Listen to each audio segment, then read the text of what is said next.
So what I'd like to touch on now are some of the, first the kind of high-level use cases of how customers are taking this technology and implementing it in their own practices, and sort of the journey that we've found for them coming in to us and how they've started to adapt it.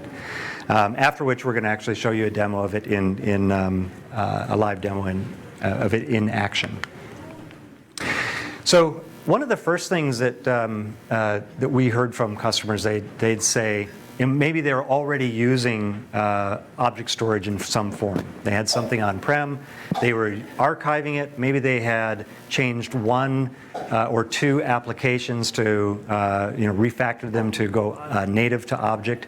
But then they'd take a look at their NASs and they'd say, I'm not going to get rid of my NAS, but probably 80% of the data that's on there doesn't really need that storage profile. And I'd love to be able to take advantage of the benefits from object storage, but because of the semantics of object storage, you just can't use it as file-based production workloads.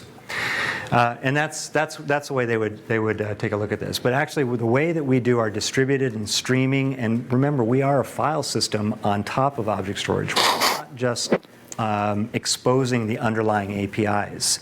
And with that allows us to get the performance required for a lot of these types of workloads.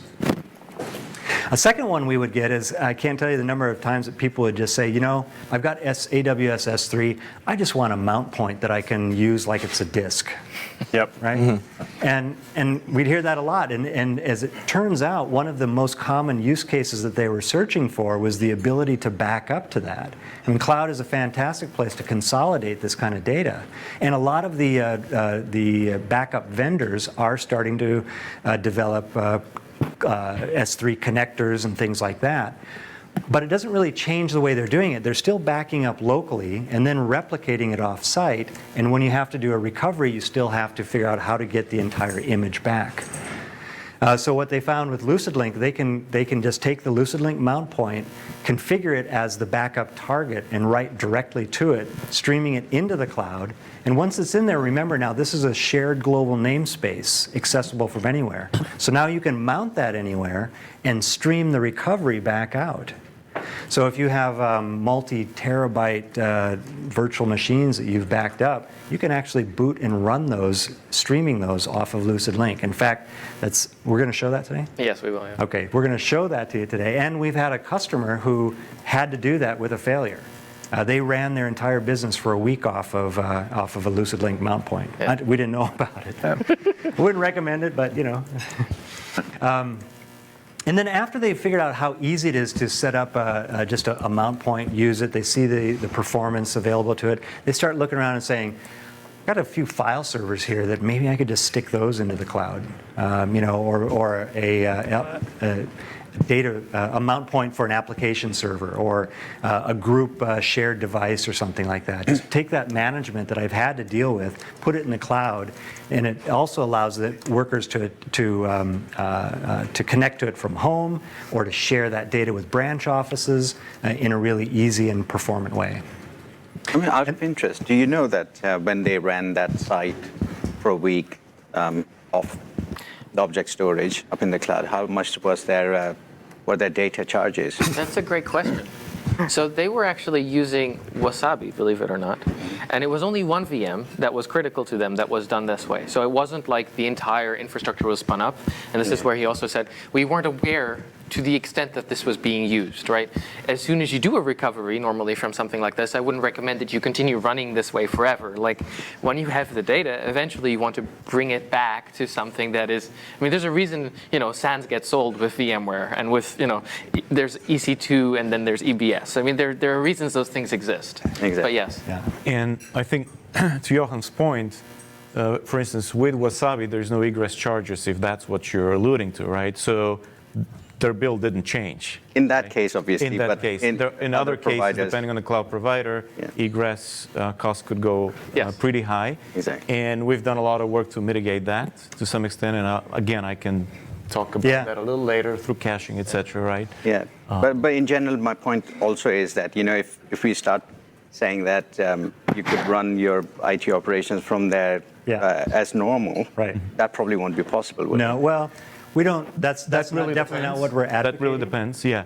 But in a disaster situation, that's the least of your issues, right? Okay, fair enough. So you're trying to bring your business back. Right. That's right. So- Yeah. And we are going to talk about, I'll just say briefly, mention it. We do local caching with on the device so that we're not streaming everything out of the cloud all the time. And it's actually really quite efficient. But that's something I'll leave to George to talk to you about. Yeah. The last one we saw was archive. Now, frankly, a lot of archive is already going to object storage, right? And if it is just a place to park the storage for long-term retention and not touch it again, you don't need LucidLink for that. But what we found is that there's a subset of archive use cases where they still need the cost profile and the ability to store things for long periods of time, but they needed to access some of those files on a periodic basis. They didn't know what they needed to access, but when they did, they needed to be able to retrieve it quite quickly. There are two examples of this. The first one is surveillance video. For surveillance video, they're just streaming it all in there. It's usually for evidentiary purposes, so if something happens, they need to then be able to retrieve it quickly. The second one would be, for example, patient data for radiology imaging. If a patient is in a doctor's office and the doctor wants to see a radiology image from 5 years ago, with LucidLink, it's still parked in the cloud and is enjoying those long-term retention and good cost profile. But they can, as easily as navigating a tree structure, be able to get to the video and then stream it on demand for them to see it quickly.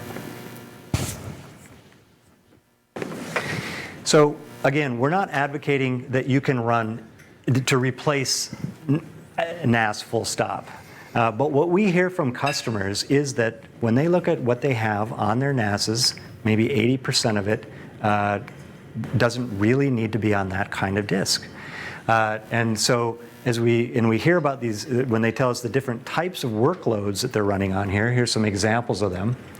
HPC, look, there's always going to be a big need for low latency, very high bandwidth, super fast flash or NVMe or whatever. That's going to remain. But there are a number of work cases that are considered HPC that can run on object storage with LucidLink. We had a customer providing assets to 100 editing stations on-prem for broadcast. And then some of these other ones, whether it's a mount point for an application, data share and collaboration, user data, those kinds of things, and then the backup and archive we talked about. So there's a lot that they can offload to that, and again, lower cost and be able to get the similar performance, good enough performance. So now I'm going to talk about a couple of our actual customers who are running this in the real world and how they're using that. And I think after that we'll go into the demo. Actually, this was our first customer. They're a U.S. government agency branch. We can't say who they are, but they had a surveillance video software that would consolidate feeds from hundreds of cameras. They needed to get that all stored, get it into S3 GovCloud where they ran analytics against it, and then have some people view it back at the desktop. So 3 different distinct locations where they had to move data around all the time. Oh, and another thing, the actual software wasn't S3, it wasn't object native. So it was a file-based software. But with LucidLink providing it as the mount point, they could write directly into S3 GovCloud, run their analytics, and so we were able to streamline the operations a lot and really reduce the complexity. This is Zipcom is a managed services provider who services a lot of SMB customers. They're part of the Combo group out of Denmark. Now, they had already made a big investment in object storage on-prem, but a lot of their customers were just asking for a mount point for doing backup or general file usage. And with LucidLink now, they can provision a file space in a matter of minutes, give it to the customer, and they can immediately begin using it. So they've streamlined how they provision it. They don't have to have people go out on site and put in hardware and monitor it and do all those kinds of things. They can just do it over software. Besides that, they're also leveraging more of the investment that they put in the object storage in their data center. This one is a little bit closer to home. Boissé is a consortium of wine labels up across the Golden Gate in wine country. They have currently 19 different properties that they've gradually acquired over time. I think we started working with them when they had 12. And every time they acquired a new property, one of those properties was designated as sort of the IT hub. So then they would have to reconfigure the storage, they'd have to expand it as more marketing data got put in there, give people access to it. Remember, this is a winery, so they are out on the end of a dirt road where there's often brownouts and line disruptions. People had VPN access into it. There was a poor user experience and a lot of management overhead for them. So they just decided to put it into the cloud, give everyone direct access to it from where they were. And it's offloaded all the management. They're very happy about that internally. And one of the emails they just showed us last week was from a different group who said to the IT manager, hey, when are you going to put my group on that fast server? I mean, they didn't even realize that they're going out of the cloud. They just thought that they were connecting to a different folder on-prem. So the user experience really is quite good. This is another local one, John McNeil Studios across the other bridge, the Bay Bridge over in Berkeley. They're a digital ad agency. They also have a high-end NAS on campus. Everything is fiber channel connected. It's perfect for when they do their 8K video rendering jobs, but they're constantly having to take data off of their NAS. They need enough headroom, number one, to make it run well, and number two, just to accommodate these large projects as they come in. The second problem they had is that employees couldn't work from home. They always had to be on-prem in order to work. And consultants and freelancers, if they were going to work on a project, they had to figure out how to get the assets to them. And what they found most of the time they ended up doing is dumping them onto a disk and FedExing it. And so what they realized is with a LucidLink file space, they can put that in the cloud, and now people can work on the same set of data. They can give their freelancer just access to the one project that they're working on and make everything a lot more efficient. One of the real benefits they told us afterwards was now they can choose which freelancer they use for which project based on skill sets rather than proximity to data. Just one question, and again, out of curiosity. So did this solution or similar solutions also have a server or that NAS still sitting there as a cache, for example? Or did they completely migrate all the data to object and didn't have anything on? No, they still have the need to do some heavy rendering jobs, but as we all know, the more headroom you have on your NAS, the better it performs. And gradually, as devices age out, the more they can take off of that, the easier it is for the next big capex that they've got to spend. So following that, I was just wondering that does LucidLink have this capability that you put that in place and then it slowly starts transferring that cold data up to LucidLink? So it starts making like a migration the NAS solution of sorts? Yeah, that kind of thing. So because cold data, if that goes to LucidLink and then that reduces the storage requirement on the NAS, so starts sucking data out, that doesn't come back in until it is required again. But that could be a good solution in the sense that you put LucidLink and that starts reducing your data on premises. Yeah. So you're doing migration at the same time as reducing the need to expand your NAS. Okay. So that's a feature request if it doesn't already. We've heard that feature request from customers asking us to do this kind of migration. We don't have that capability, but we've heard that. Like an in-place trickle migration or something. That kind of thing, yes. Just consume what's already there and bring it in. Yeah, exactly. And then, exactly. So you don't have to keep expanding your NAS. Right. In fact, you start making more space available on it. Right. So what does a storage migration look like from when I decide that I'm going to get out of whatever object store that's currently back-ending. So are we talking about going into LucidLink or No, back? no, in LucidLink, period. But I'm in, let's say that I'm in AWS Sure. or any other object store, and I'm like, you know what? I have cheaper object store costs somewhere else. What does that look like? That's a great How question. do you migrate data off of one object store to another? Right. Is your Right. question, right? Well, today you're going to have to do a file copy from one file space to another. But we're working on a multi-cloud solution that will allow you to span one file space across multiple buckets, which could reside in different regions or different cloud providers. Or hybrid. Or On-prem. on-prem Yeah. versus cloud, right? Right. And also provide sort of tiering, right? This was actually my last slide, but I'll touch on that.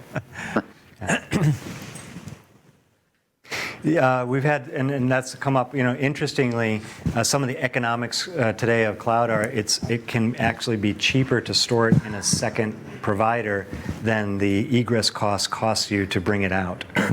So in some cases, we've had people do their own replication to two sites, like server-based type of replication, in order to have that insurance. Something happens here, I can just go to this one. And their rationale was, well, it's cheaper than pulling all that data out anyway. Just the actual storage cost is much less per gigabyte than the egress cost per gigabyte. And you said that the ingestion may be coming soon at some point, or it's being talked about at least. In terms of like multi-cloud replication? Yeah, man, kind of back to what you were saying, just to the clarify migration. that. We're not actively working on it, Just you're but hearing- we you're keep hearing about Yeah, it. okay. Yeah. Yeah. Finally, this is an example. This is the kind of one that we are starting to hear a lot more of recently. This is a game manufacturer or a game developer, sorry, located in Japan, where they already have a lot of object storage where they're putting their archive data and a lot of NAS. In fact, they've got a global footprint, so they have silos of NAS in a lot of different locations, and they're always trying to figure out they got to drop one in there, figure out how to replicate data, protect it, all these things. As they start to age out, they love the object storage, and the guy, the way he said it to us when we were visiting him, he said, look, I don't need really high-end performance. I just need good enough performance. But I would love to run these workloads on object storage. And he had been trying for almost a year and many different solutions just trying to do that. And what they found is that what these other solutions provide is a file-based view into the object storage, but they just expose the underlying APIs of puts and gets. And it doesn't work in production with file-based workloads. Whereas because of the way this is a true file system, and we do the distribution and the streaming, you can run those workloads on LucidLink. After that, what it also opened up is the fact that now I can also start putting, instead of allowing access from some of these other locations and consolidating the data here. So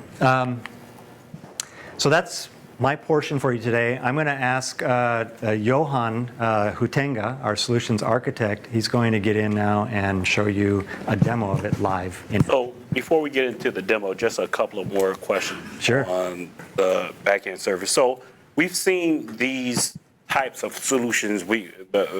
The bad word in the storage industry is gateways. Yeah. To front end S3 and give you some different protocol to access some other backend, whether it's translation from object to block or block to object. Yep.